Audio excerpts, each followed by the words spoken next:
Perfecto. Me presento. Soy Ana, voy a ser administradora del Zoom de acá de psicología.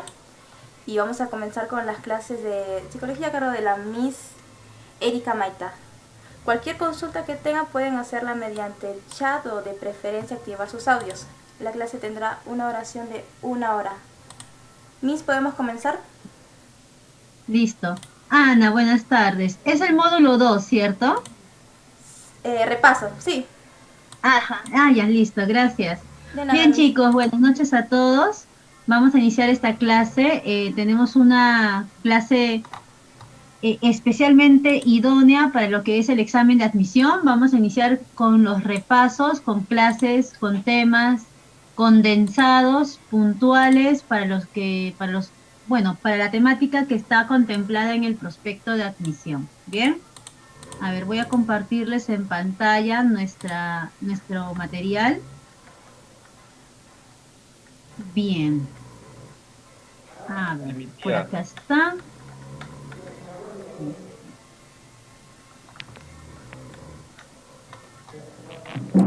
Bien.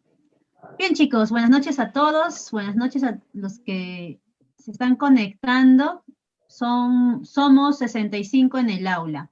Bien, chicos, para esta clase he preparado unas 25 preguntas que vienen de los primeros temas, lo que es la psicología como ciencia, lo que es la percepción, sensación, memoria, bases biológicas y bases sociales.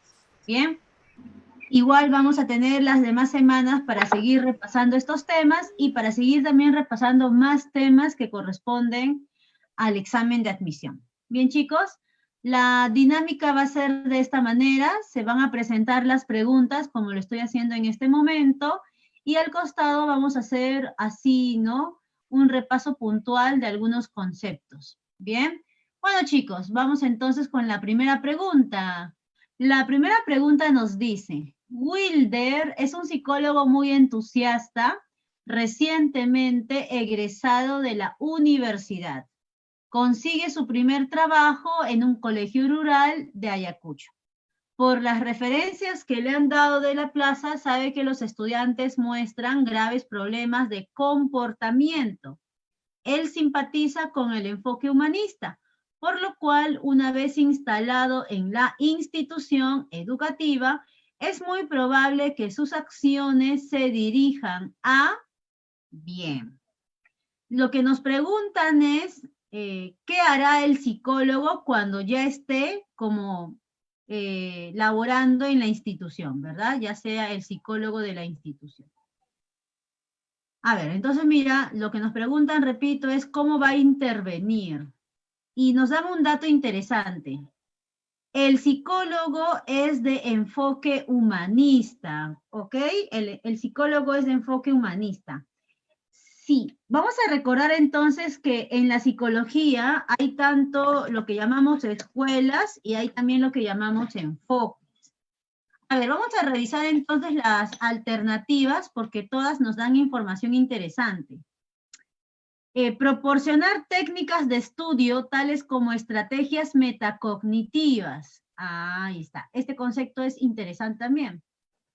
Inconsciente. Bien. Luego nos dice realizar talleres sobre proyecto de vida, de tal manera que ellos dirijan su libre albedrío. El libre albedrío es la capacidad de tomar nuestras propias decisiones. Y nos habla de desarrollo personal. ¿Quién maneja el concepto de desarrollo personal, autorrealización, mejorar nuestra versión? El humanista, ¿verdad? Entonces ya tenemos la clave. Pero vamos a revisar la última también. El análisis del comportamiento sobre la relación de estímulos, conductas y sus efectos. Estímulo y conductas. ER. ¿Quién maneja el paradigma ER? El paradigma ER lo manejan los conductistas, ¿verdad? Paradigma ER.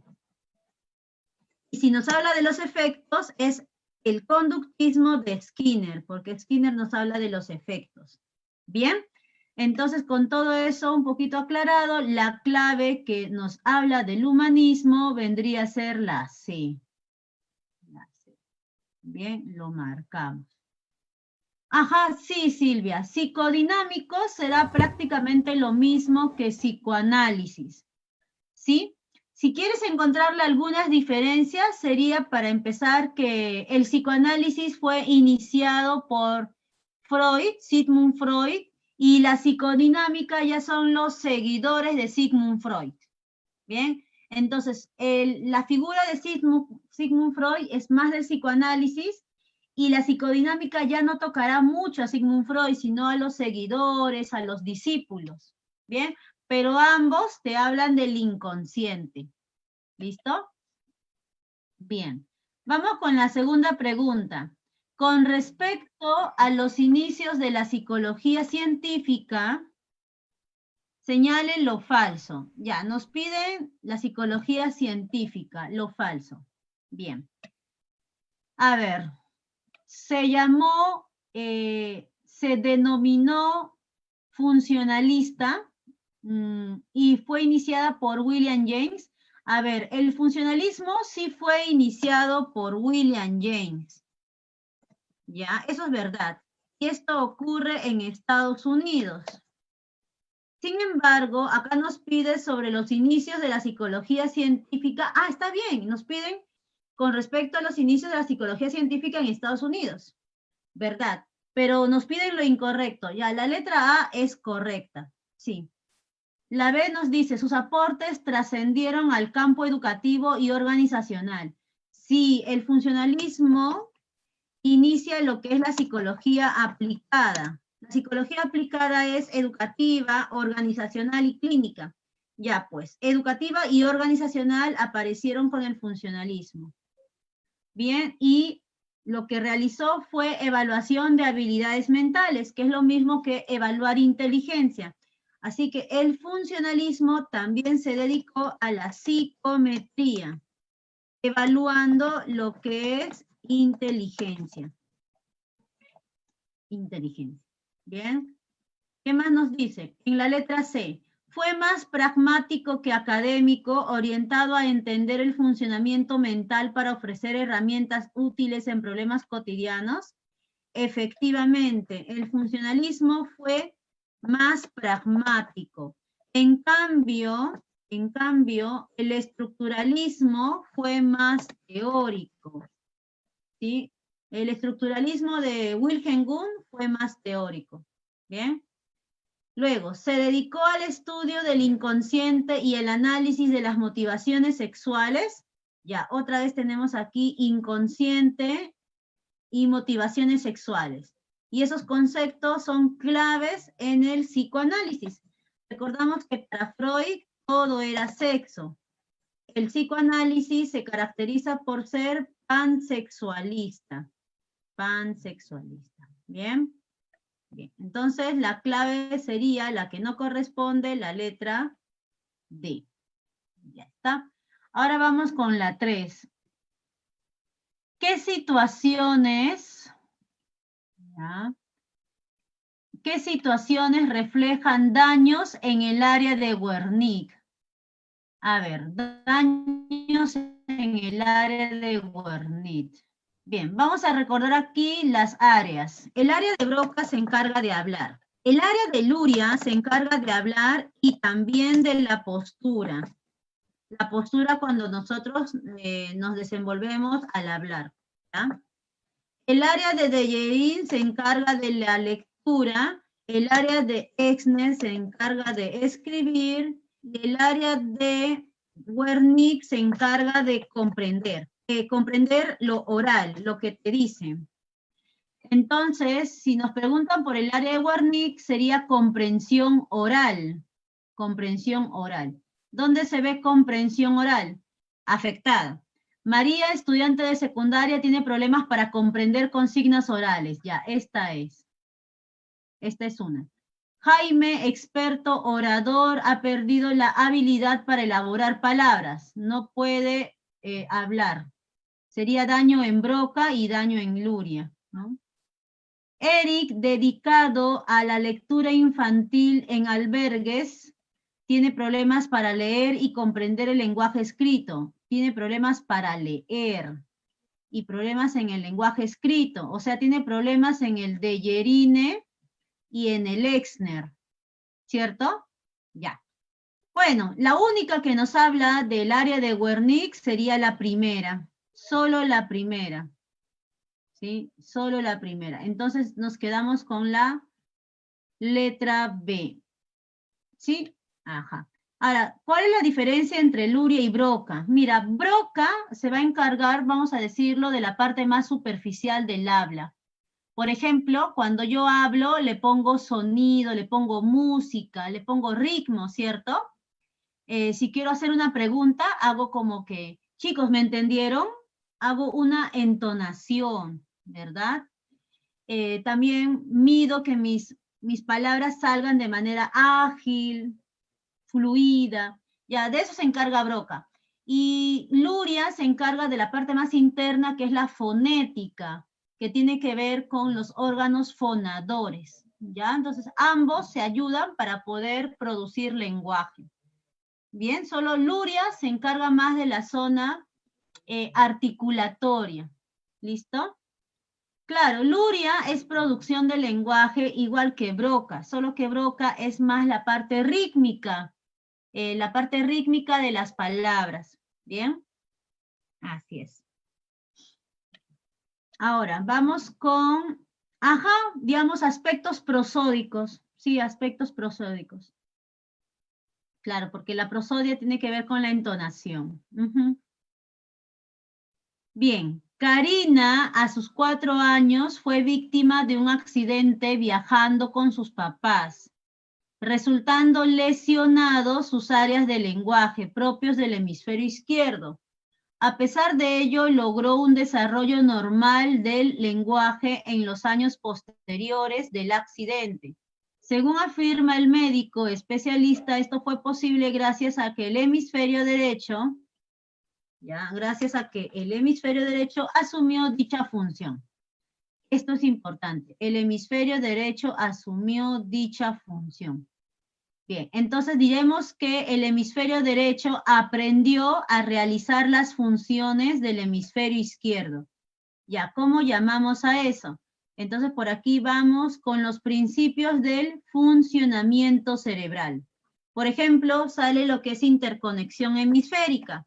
La interconexión hemisférica es la comunicación de los dos hemisferios gracias al cuerpo calloso. Cosa que no se está viendo en el enunciado. Plasticidad cerebral. La plasticidad cerebral es la capacidad de aprendizaje que tiene nuestro cerebro. ¿Sí? Nuestro cerebro tiene capacidad de aprender, de recuperarse, de restablecerse. Y es lo que nos dice el enunciado. Por ello, la clave sería casita, la plasticidad cerebral. ¿Y qué viene a ser la lateralización hemisférica? Es mencionar que cada hemisferio tiene sus propias funciones. ¿Ya? Cada hemisferio tiene sus propias funciones. ¿Bien? Claro que se conectan a través del cuerpo calloso. Por eso vemos una comunicación de los dos hemisferios. ¿Bien? El lóbulo insular. Y el lóbulo insular está a nivel de la subcorteza, a diferencia de los anteriores lóbulos que conocemos que se ubican en la corteza. Entre las funciones que se le da al insular está el aprendizaje complejo, ¿ya? Todavía no se conoce a detalle qué otras funciones más tiene, pero por lo pronto se sabe que este lóbulo tendría funciones más complejas que los 4 que ya conocemos. ¿Bien? Luego, Angelo pasa largas horas del día encerrado en su habitación jugando Dota. Su mamá le exige salir y socializar con los amigos del barrio, pero él no está interesado. Debes hacer amigos, no es saludable que estés solito en tu cuarto. A lo cual Angelo responde, no estoy solo, juego con mis amigos de distintos países, incluso aprendo de su cultura en el grupo de WhatsApp que hemos creado. En cuanto al desarrollo social de Angelo, se puede decir que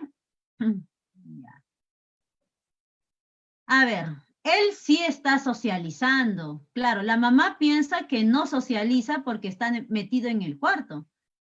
Pero ocurre que ahora podemos socializar desde nuestra casa a través del uso del Internet.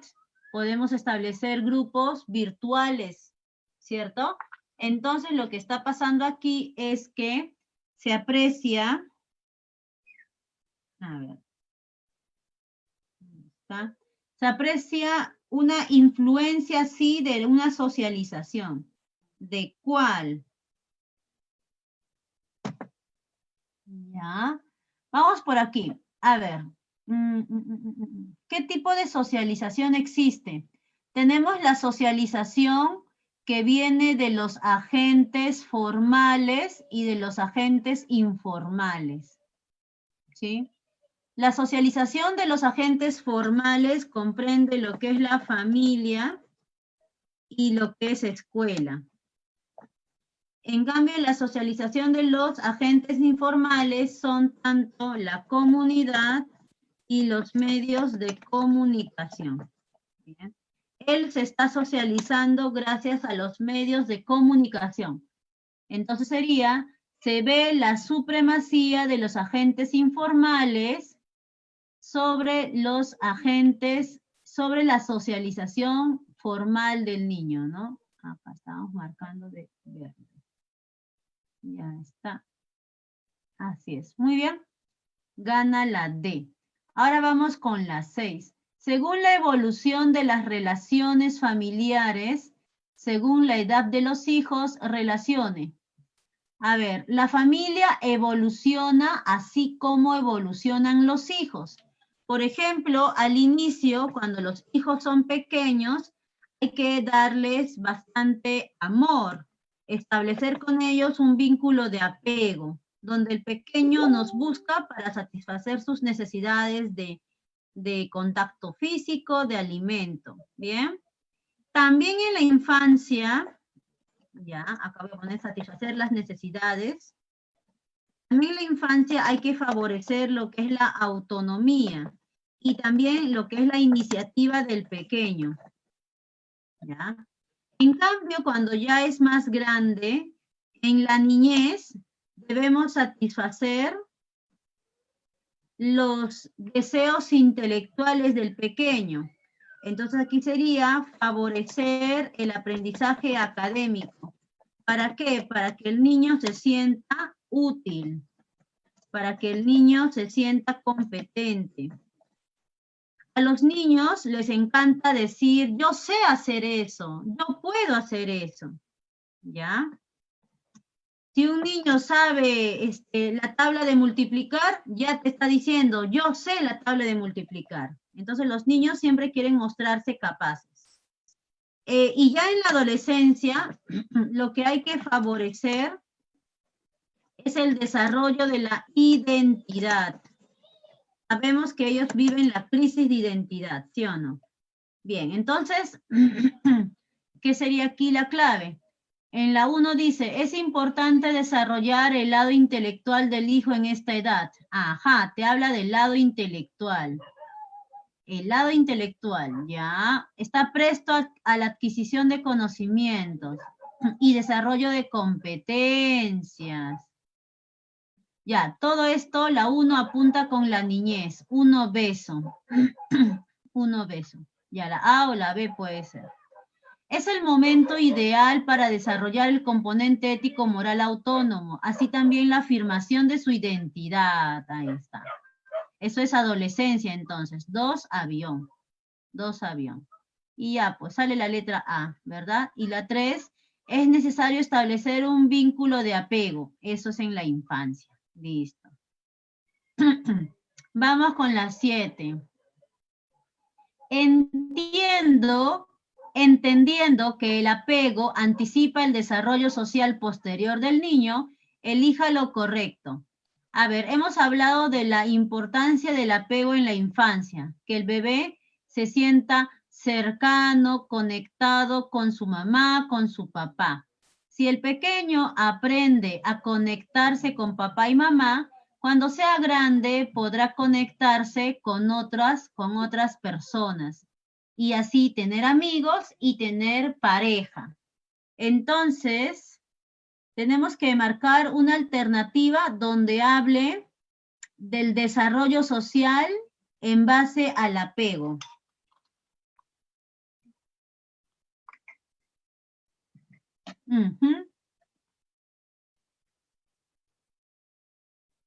A ver, la letra D dice, ¿el apego infantil determinará el rendimiento académico?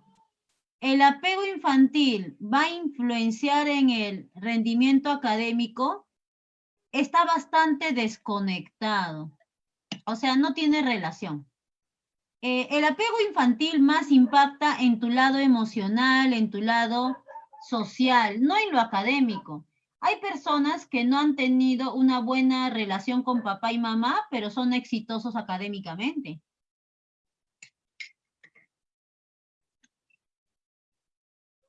Ya, a ver, dice la letra A. En las familias de crianza desinvolucrada, el apego es de tipo seguro. La familia desinvolucrada es cuando los papás son indiferentes. En ellos habrá un apego seguro. El apego seguro es cuando hay una buena vinculación entre padres e hijos. Ya, esto no puede ser cierto. La A se va. En el conflicto confianza versus desconfianza planteado por Erickson, ¿el buen apego es necesario para lograr la virtud de la esperanza? A ver, Erickson es el creador de la teoría de las 8 crisis a través del ciclo vital. Y para la infancia, la primera crisis sí se llama confianza versus desconfianza. El bebé tiene que confiar en la mamá. Si aprende a confiar en mamá, podrá luego confiar en las demás personas. Y eso se llama obtener la virtud de la esperanza. Saber que puedo apoyarme en las personas. Saber que puedo esperar de las personas y que no me fallen. Así que lo correcto sería la letra B. Vamos ahora con la 8. El programa social Cuna Más es importante para las mujeres como Delia, quien es mamá de una niña de 2 años y ella la deja temprano. Bien, listo. Y acá nos habla de una situación problemática. La niña se ha encariñado más con las cuidadoras. ¿Esto ocurre en qué tipo de familias?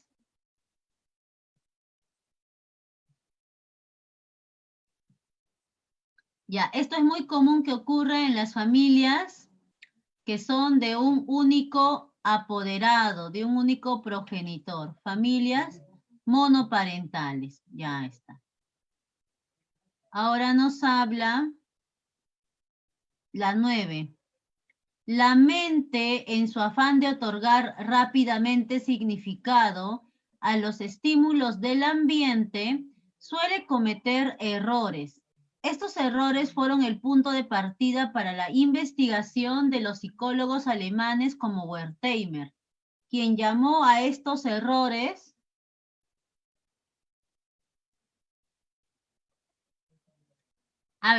Wertheimer, sabemos, es el fundador de la psicología Gestalt. Y pues ellos mencionan de que la mente le da significado a las cosas que ocurren alrededor. Por eso hablamos de la percepción. Percibir es interpretar. Bien. Las alucinaciones, ¿qué son? Las alucinaciones son anomalías perceptuales donde no hay objeto. No hay objeto, pero el sujeto lo ve, lo oye. También tenemos las amnesias. Las amnesias también son alteraciones cognitivas. ¿De qué proceso mental? De la memoria. Ya, eso es pérdida de la memoria. Y la ilusión, ¿qué viene a ser? La ilusión es una equivocación. Es también una anomalía, pero es una anomalía leve en comparación con la alucinación, que es una anomalía grave.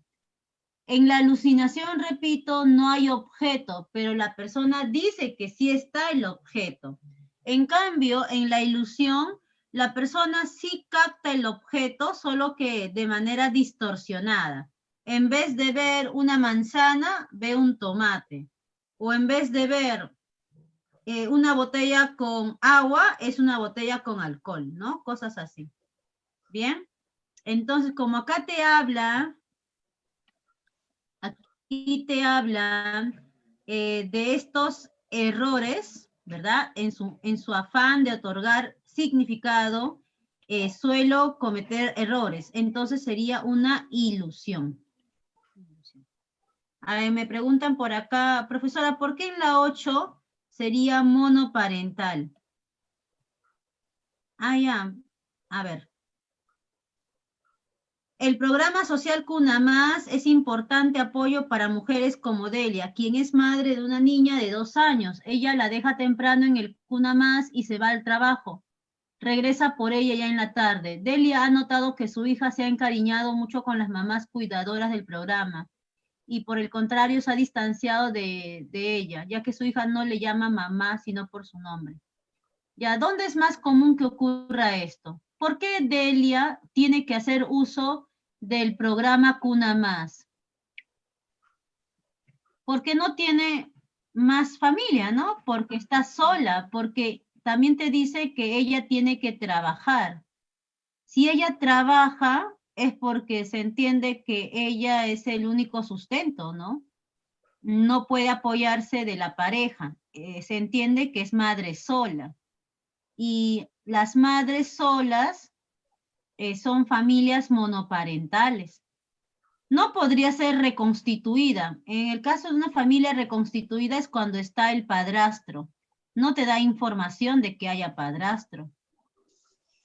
¿Sí o no? Tampoco podría ser una familia autoritaria. No te da información de que haya un maltrato al hijo, a la hija, de que haya violencia física o psicológica. Y que no tiene instrucción escolar, no necesariamente. Entonces, esto ocurre más en una familia donde solamente hay un progenitor que se hace cargo pues del cuidado. ¿Ya? Ajá, por eso la clave es monoparental. Yo pensaba que se desapegaba de su mamá por ser monoparental. Ah, ya, listo, ya entendí. Muy bien. Volviendo a la 9. Entonces, en la 9, ¿cuál sería la clave?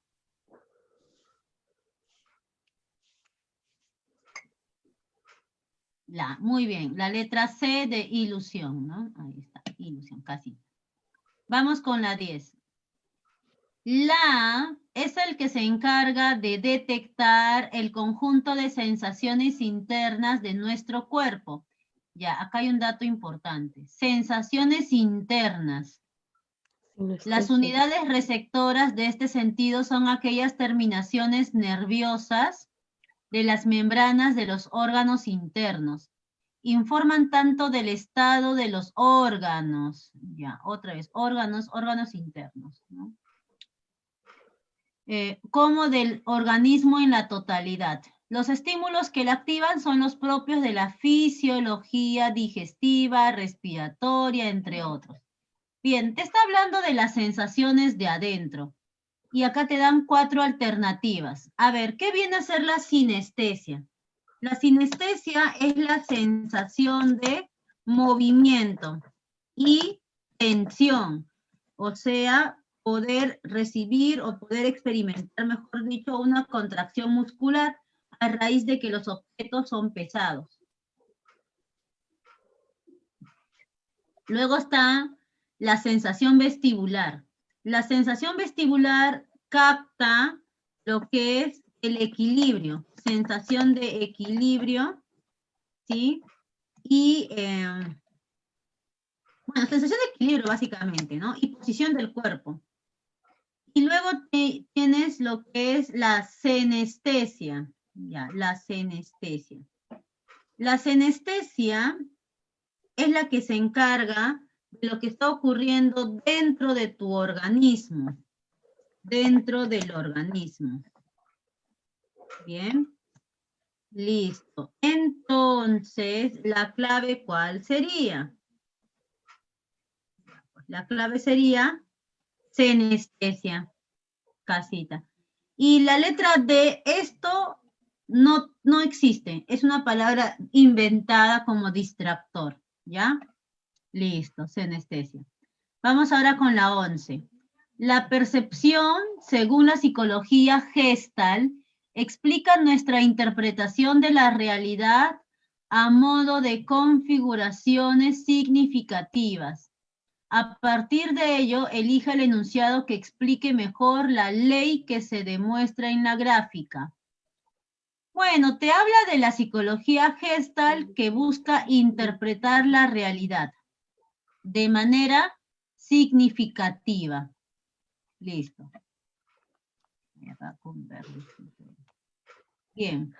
Entonces tienes que ver el gráfico y explicarlo mejor con alguna alternativa. ¿Qué es lo que ves en la imagen? En la imagen puedes ver un señor de perfil. Una mujer. O una mujer con paja y un abuelito, ¿cierto? Como que en un portón. Tú puedes ver cualquiera de las dos cosas. Entonces, ¿qué está pasando aquí? Está jugando con nuestra figura y nuestro fondo. Ah, claro, figura y fondo. Ajá, figura y fondo. A ver, vamos a ver cada uno igual. La letra A dice, la constancia perceptual es una capacidad adquirida a partir de los 7 años, cuando se es parte del desarrollo intelectual llamado concreto. Oye, esto que está aquí es correcto, pero no tiene que ver con esto. Constancia perceptual, dícese de que un objeto se mantiene inalterable a pesar de sus cambios, ¿ok? Aparentes. No va mucho con lo que está exponiéndose en la imagen. Las alucinaciones son errores perceptuales que pretenden confundir nuestra sensación visual, por lo que percibimos los objetos de modo ambiguo. Se percibe el retrato del coronel, pero al mismo tiempo a los dos pobladores en la portada. Oye, esto último es verdadero. Acá hay ambigüedad. Sí. Pero esto no es una alucinación. En todo caso sería una ilusión. Por esto nada más, esto está mal, porque por lo demás sí podría ser una buena respuesta. Luego la letra C dice, la ley de figura y fondo nos permite agrupar estímulos. La ley de figura y fondo nos permite agrupar estímulos parecidos, haciendo posible la continuidad de figuras discontinuas. No, la ley de figura y fondo consiste en ver algo por encima de otra cosa, es decir, que algo llama más nuestra atención. La figura y fondo no agrupa, esto está equivocado, no agrupa. Ya pues, la mayoría de ustedes han marcado la letra C.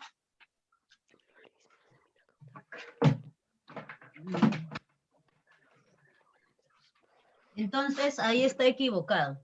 No puede ser la C. Luego la letra D dice, el holismo nos invita a captar la configuración global.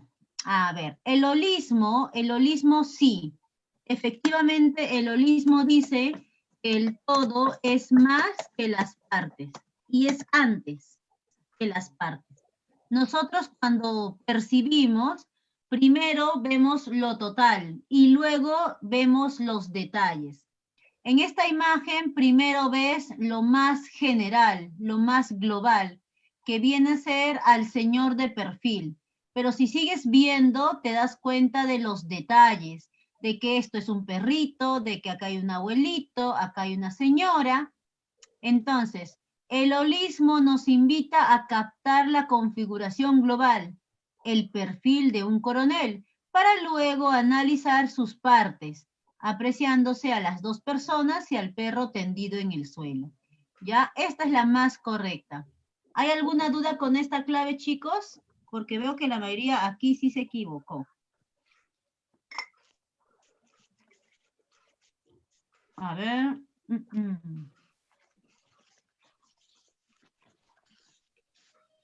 Muy bien, Carlos. Exacto. Esto también es figura y fondo. Esto es figura y fondo también, claro. Pero lo demás no tiene nada que ver. Por eso. Ujú. Un ejemplo de holismo. Bueno, lo que pasa es que el holismo solo nos quiere decir que cuando nosotros percibimos algo, primero nos impresiona el todo y luego nos impresionan los detalles. Por ejemplo, cuando yo estoy conectándome al Zoom y tú me ves, ¿no? ¿Verdad? Cuando yo puse mi video, porque ahorita ya lo he apagado, la cámara. Cuando tú me ves a mí, por ejemplo, tú no dices, mira, ahí están 2 ojos, una nariz, 2 orejas. No haces eso. ¿Qué es lo que tú haces? Lo que tú haces es verme como una totalidad, decir la profesora de psicología. ¿Me dejo entender? Cuando tú ves el todo primero, eso es holismo. Cuando ves el todo primero, ¿ya? ¿Listo? Ahora, el ejemplo que está dando Carlos es más un ejemplo de pregnancia, porque estás dándole buena forma. Ese 3 lo estás convirtiendo en una E, ese 1 lo estás convirtiendo en una I. ¿Se entendió, Piero, lo del holismo? El holismo solamente es mencionar que el todo impresiona primero. ¿Listo? Bien, ya está. Ahora viene la 12. En plena campaña electoral, un candidato a la presidencia decide hacer un meeting en el pueblo de Mo, provincia de Puno. Se dirige a la población con un elocuente discurso. Un meeting es, ¿no han visto cuando los candidatos se pronuncian para publicitarse? Hacen encuentros en las plazas donde ellos exponen no es meeting, no, donde ellos exponen sus propuestas. Ya, pero en idioma quechua, hace su discurso en quechua, lengua que no es comprendida por la mayoría de los pobladores, que en sí dominan el aymara.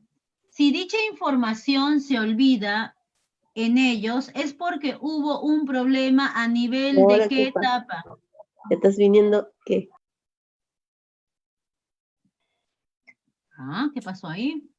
A ver, si los pobladores, si los pobladores no pueden retener esa información, es porque hubo un problema en qué etapa de la memoria. Muy bien. Pareciera que es almacenamiento, ¿no? Pero el problema viene desde antes. El problema viene desde antes. ¿Sabes por qué? Porque yo no puedo recordar algo que primero no he escuchado de manera comprensiva.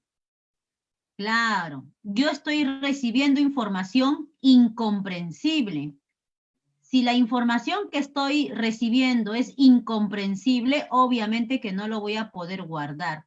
Así que el problema está antes del guardado, está en el ingreso de datos y eso se llama registro. Bien, eso es registro. A ver, por acá me preguntan, ¿el llorar es una respuesta del hemisferio izquierdo?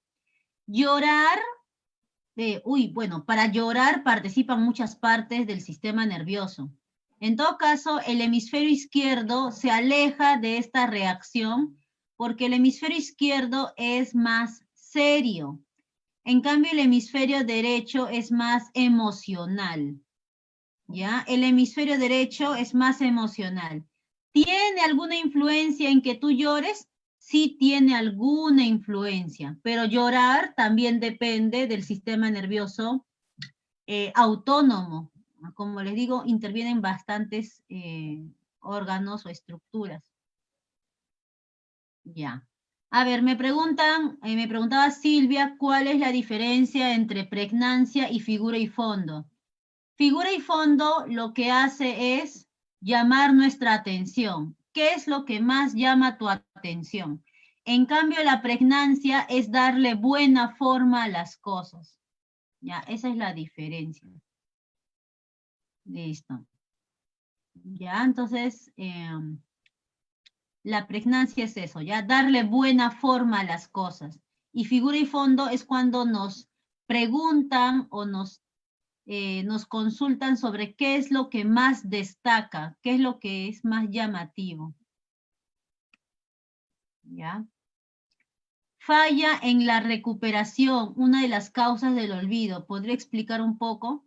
La falla en la recuperación es simplemente cuando tienes problemas para recordar por un tema de estrés. Ahí aparece el fenómeno de tenerlo en la punta de la lengua. Justo te hacen una pregunta y tú sabes que sabes la respuesta, pero en ese momento no te acuerdas porque estás muy estresado, estás muy presionado, todos te están mirando. ¿Han visto ustedes en estos programas como Esto es Guerra, cuando le hacen pregunta a los participantes? Son preguntas fáciles y la persona se queda en blanco. En ese momento no sabe la respuesta. Pero la pregunta es obvia, la pregunta es fácil, la persona sabe que la pregunta es fácil, sabe que sabe la respuesta. Pero en ese momento, por la misma tensión, el mismo estrés, se le olvida. Ese es un problema en la recuperación, por un tema de estrés. Bien. El olvido por interferencia es otra cosa.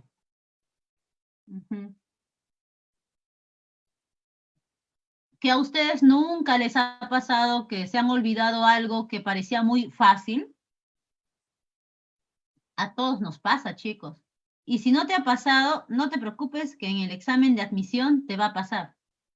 Vas a leer una pregunta del examen y vas a decir, oye, eso yo lo sé, pero ¿cuál era? ¿Cuál era? Ajá. Y luego cuando termina el examen de admisión, cuando estás ahí saliendo de la universidad, ahí dices, pucha, ¿cómo no pude responder eso? Si ahora ya me acuerdo, ¿ves? Ahora sí te acuerdas.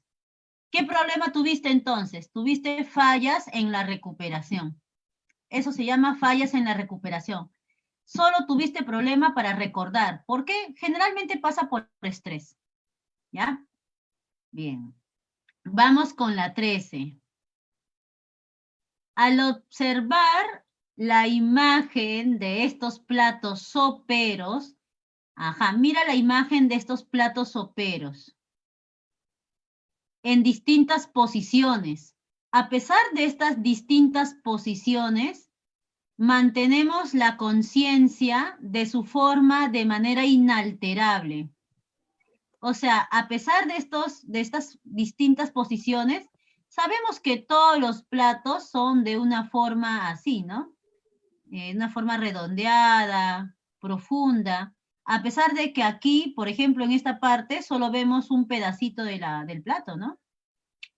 Entonces, el tener constancia de la forma es la clave en esta ocasión, sería la letra C. Ahora viene el Alzheimer. El Alzheimer es un problema de la memoria debido a los daños en los neurotransmisores.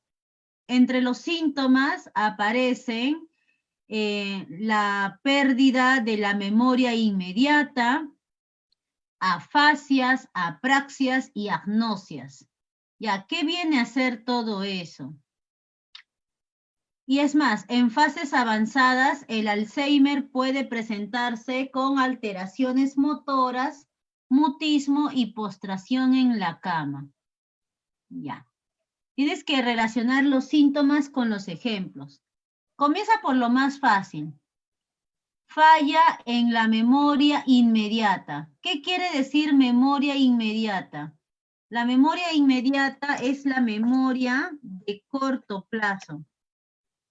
Te olvidas lo que hace un ratito estabas haciendo. ¿Dónde vemos el ejemplo ahí? Tan, tan, tan, tan. Ahí está, ¿no? Olvida citas, olvida encargos, siempre de hechos recientes. Ya, ahí está. La 1 es con la D. Ahora vamos con la afasia. ¿Qué es la afasia? La afasia es la pérdida del lenguaje. Hay dos tipos de afasia. La afasia expresiva y la afasia comprensiva. La afasia expresiva es por daños en el Broca y la afasia comprensiva es por daños en el Wernicke. Bueno, pero acá no te piden que precises. En todo caso tienes que relacionarlo con el enunciado, ¿ya? Con el enunciado donde vemos que hay pérdida de lenguaje. ¿Ya? ¿Dónde se ve pérdida de lenguaje?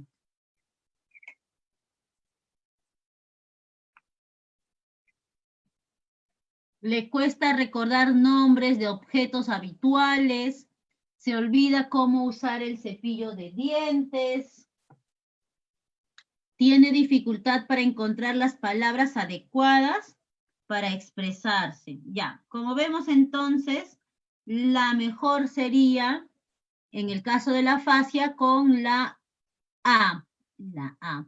Ahora tenemos la apraxia. La apraxia corresponde al problema para usar cosas. Usar cosas. Por ejemplo, te dan una escoba y no sabes cómo usar la escoba. Te has olvidado de para qué se utiliza la escoba, no la sabes manejar. O te dan un lápiz y no sabes maniobrar el lápiz. Te has olvidado cómo utilizar el lápiz. Ya, esos son ejemplos de apraxias. ¿Dónde vemos aquí una apraxia? En la letra C, donde se olvida de cómo usar el cepillo de dientes.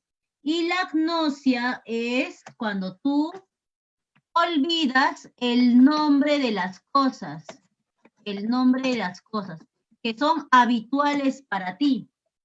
Entonces aquí el ejemplo sería, le cuesta recordar nombres de objetos habituales.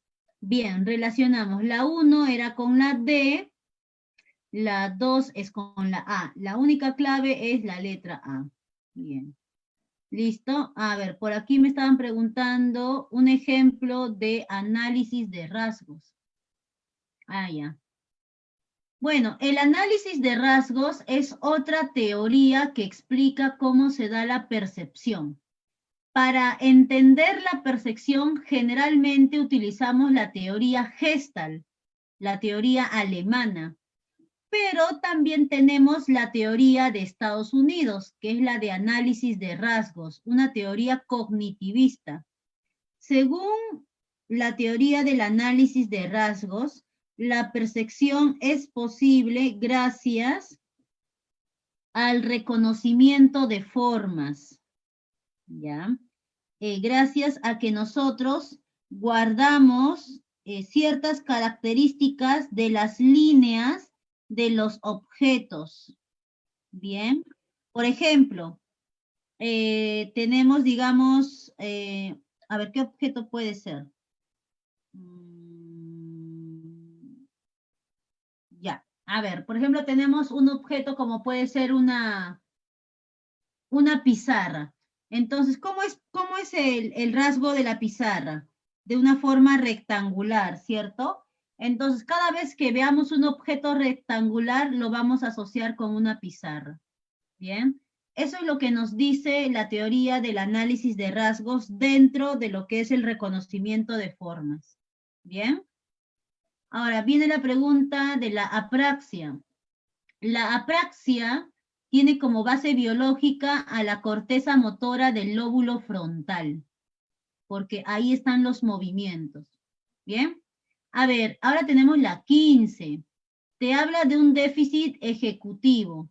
El déficit ejecutivo es la dificultad para manejar las funciones mentales superiores como planificar, razonar y tomar decisiones. ¿Estas funciones dónde se ubican? Se ubican en la corteza. La corteza se divide en varias, pero especialmente tenemos la corteza prefrontal, el área prefrontal. Ajá, dedito. Vamos con la 16.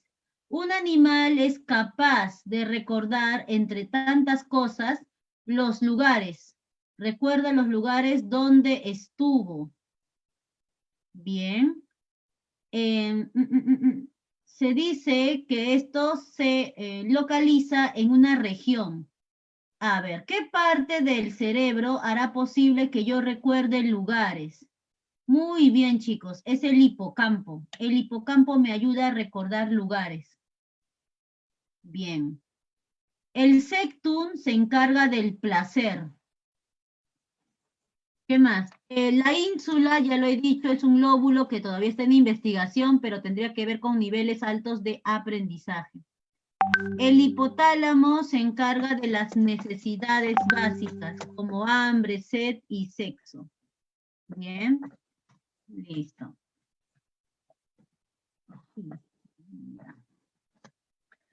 Vamos ahora con la 17.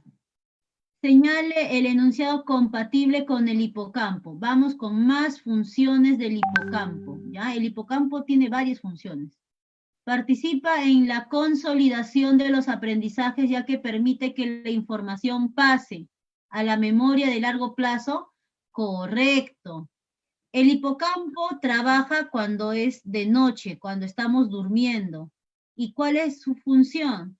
Traslada los recuerdos nuevos que están en la memoria de corto plazo y los lleva a la memoria de largo plazo. ¿Bien?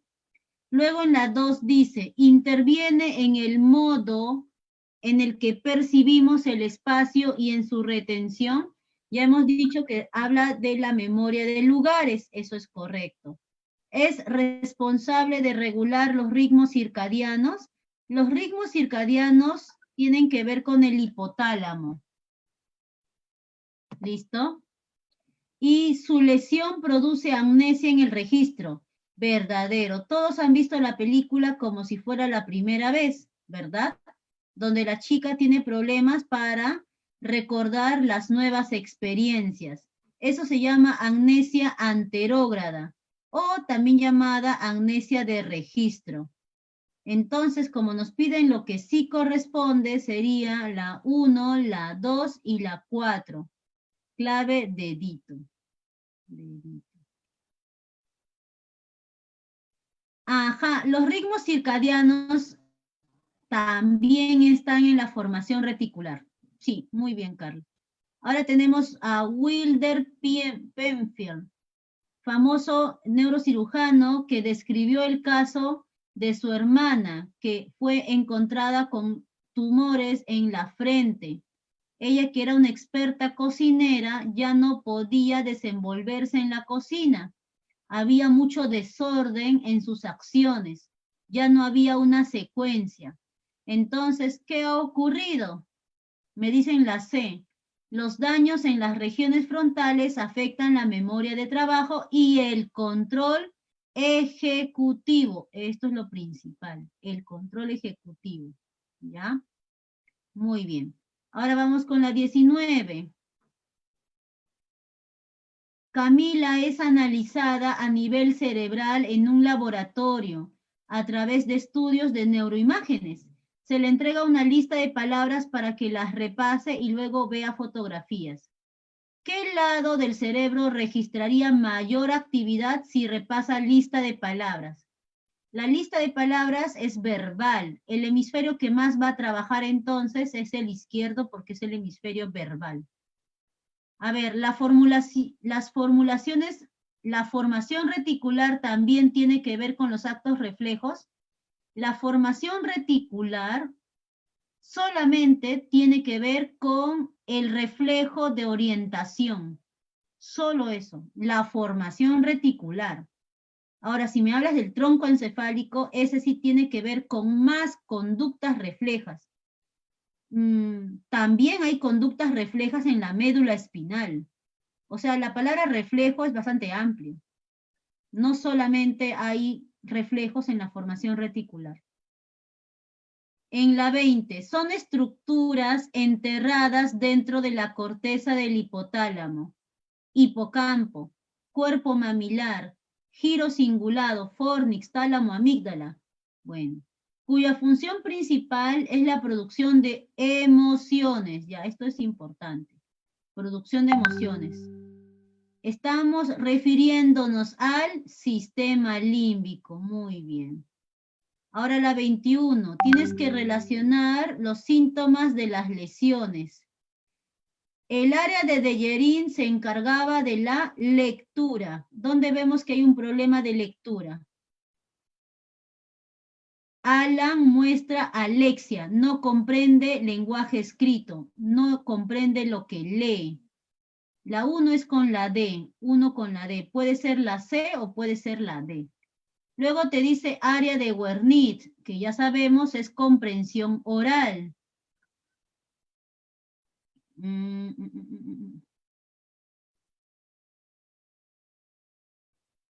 A ver, a ver, a ver. Ya, creo que aquí, ajá. No es que sea lo mismo. Acá hay algo que está en ambigüedad, pero déjalo ahí nomás. Ahora viene el área prefrontal, ya, puedes verlo por ahí. El área prefrontal hemos visto que se encarga de la planificación, ¿cierto? Ya. Entonces no puede establecer ni dirigir su conducta hacia una meta. Tienes razón, ¿no? Hay como dos repetidas. A ver, a ver, a ver. Ya, si no puede establecer propósitos, ya, esto viene a ser con el prefrontal. Y luego dice, Cecilia no articula correctamente las palabras, tiene afasia motora, ya, eso es Broca. Y la A dice, Carla muestra afasia fluida. Puede producir lenguaje, mas este no es significativo porque no comprende lo que le dicen los demás. Ya, esto sí es Wernicke. Mira, no habíamos leído todo. Entonces la 2 tiene que ver con la A. La 2 tiene que ver con la A. La 2 con la A y la 1 con la D. Y la prefrontal es con la B. Uy, hay dos claves, ¿no? Eso es lo que me decías. Ya. Entonces puede ser la C o puede ser la D, cualquiera de las dos. Tienes razón. Bien, bueno chicos, estamos a 3 preguntas. A ver, vamos a dar las claves como dices. Ya, la resocialización es cuando tú aprendes una nueva forma de socializar. Y esto ocurre con la A, porque te dice que se van de viaje a Cuba. 1 con la A. Entonces ya tenemos la clave avioncito. En la 23, a raíz del coronavirus, ¿qué ocurre? Joel expresa que nunca tendrá un amigo chino, o sea, discriminará a los chinos de entre las amistades que tenga, porque piensa que son cochinos. El pensar es un estereotipo y sentiría repulsión de estar cerca de uno. La repulsión es una emoción y eso tiene que ver con el prejuicio. Entonces sería, primero discrimina, luego tiene un pensamiento estereotipado y luego tiene una repulsión, o sea, un prejuicio. Entonces la clave sería avión. Avión. 24.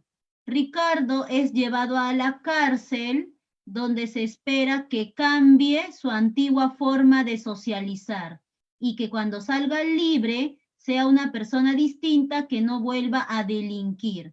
Esto es un ejemplo de resocialización. Y la 25 te pide relacionar los estilos de crianza. Nosotros ya escuchamos sus argumentos, lo evaluaremos y al final tomaremos una decisión. Vemos que sí se escucha, se toma en cuenta las opiniones. Esto sería una familia democrática. La 1 con la C. Ya, pues la clave sería dedo entonces. Bien chicos, ya hemos terminado entonces las preguntas, ¿no? Las últimas fueron más fáciles. Bien muchachos, vamos entonces a dejarlo hasta aquí. Nos vemos en la siguiente clase. Y respondiendo a la última pregunta que me hacen, la disonancia cognitiva es cuando yo entro en un conflicto porque pienso una cosa y hago otra cosa. Ejemplo, pienso que contaminar es malo, sin embargo, ¿yo qué hago? Contamino botando bolsas de plástico en la calle. Eso es una disonancia cognitiva. Bien, chicos, cuídense mucho. Hasta la próxima. Chao, chao. Muchas gracias, Miss. Gracias. Muchas gracias, jóvenes. Damos por finalizada la clase de psicología a cargo de la Miss Erika Maita. En breve se estará lanzando el link para la clase de física a cargo del profesor Pablo Grande. Hasta luego.